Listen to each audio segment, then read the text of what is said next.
डिब्बा की साड़ी बदन झलके, नई हरवा के लड़कन के दिल धड़के, नई हरवा के लड़कन का दिल धड़के।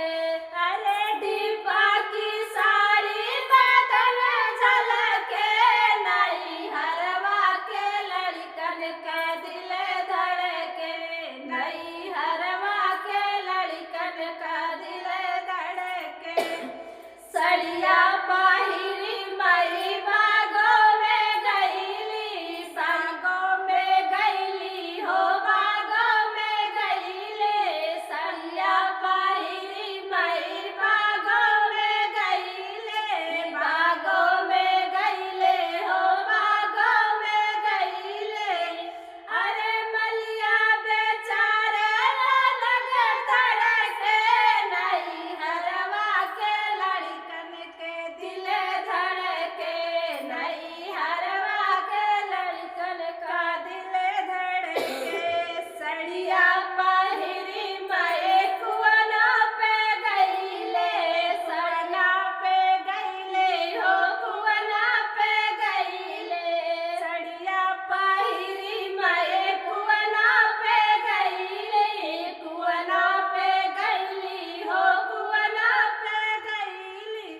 अरे कहना बेचारा लग तरसे, नई हरवा के लड़कन का दिल धड़के, नई हरवा के लड़कन का दिल धड़के। सड़िया पहिरी मई पोखरा पे गईले, सड़िया पहिरी मई पोखरा पे गईली, पोखरा पे गईली हो, पोखरा पे गईली। सड़िया पहिरी मई पोखरा पे गईले, पोखरा पे गईली हो, पोखरा पे गईली। अरे धोबिया बेचारा लग तरसे, नई हरवा के लड़कन का दिल धड़के, नई हरवा के लड़कन का दिल धड़के।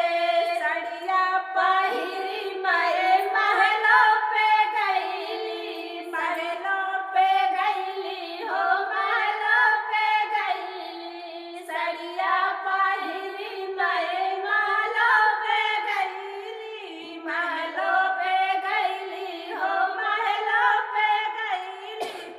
अरे रजवा बेचारा लग तरसे, नई हरवा के लड़कन का दिल धड़के, नई हरवा के लड़कन का दिल धड़के। डिब्बा की साड़ी बदन झलके, नई हरवा के लड़कन का दिल धड़के, नई हरवा में लड़कन का दिल धड़के, नई हरवा में लड़कन का दिल धड़के। तो बहुत ही अच्छा है हमारा ये क्या कहते हैं चुटकुला नाच गीत। तो आप लोगों को अच्छा लगा कि नहीं लगा, आप लोग जरूर बताइएगा। बताइएगा दोस्तों।